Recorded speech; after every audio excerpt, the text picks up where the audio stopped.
मोहम्मद इस्माइल साहब और तमाम मंच पे बैठे हुए तमाम जनाब सियासी समाजी लोग, मैं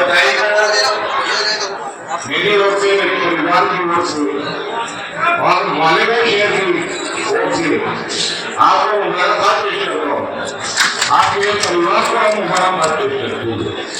चाहे ये शहर अच्छा है, आप बहुत नसीब होंगे।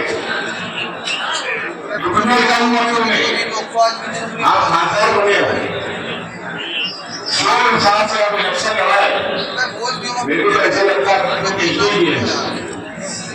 और सालों पहले आपने इलेक्शन लड़ा, हिंदू मुसलमानों को साथ में लेकर आपने इलेक्शन लड़ा, इसमें आपको सबसे पहले मुबारकबाद। और ये शहर आपसे बहुत सारी बातें रखता है, क्योंकि यहाँ पे शहर के अंदर बहुत सारे हमारे ऐसे हैं जिनका हमारे छोटे बच्चे जो नशा कर रहे हैं, हमारे गांव के बच्चे आज उनका लॉस हो रहा है, उसके ऊपर आपको बहुत ज्यादा ध्यान देना होगा। और साथ साथ में हमारे शहर के अंदर पावर सदर ऐसी है जिससे वो चलता चलता है तो शहर चलता है, तो आए दिन देशाई के भी उनका कुछ मसाइल पैदा होते हैं, उसके ऊपर आपको ध्यान देना होगा।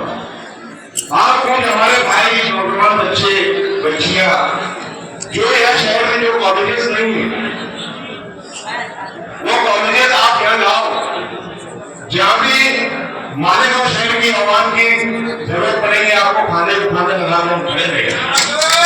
लेकिन आपको शहर के अंदर ये कॉलेजेस लाना है ताकि हमारे जो बच्चे बाहर जाते पढ़ने के लिए, आज हमारे बच्चे मालेगांव शहर के अंदर 80% ग्रेड लोग हैं, तो ये मजदूर तबका है, ये हाथ मजदूरी करते हैं, हमारे बच्चों को एजुकेशन नहीं दे सकते। आज मेरे अगर बच्चे को मैं एडमिशन दे रहा तो मैं देख सकता हूँ एडमिशन लगा तो मैं ठीक होगा, क्योंकि अल्लाह ने भगवान ने दिया है। लेकिन अक्सरियत यहाँ पे 80% गरीब लोग हैं।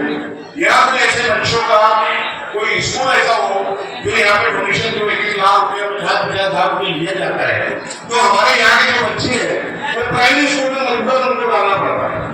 तो एजुकेशन के बारे में आप यहाँ पर सोचे कि मैं ऐसी उम्मीद करता हूँ। और साथ साथ में उसी बात इसलिए जो मैंने पीछे भी आपसे कहा कि मैं बिरादरी का अध्यक्ष होने के नाते अंजुमन मुस्लिम शाह बिरादरी और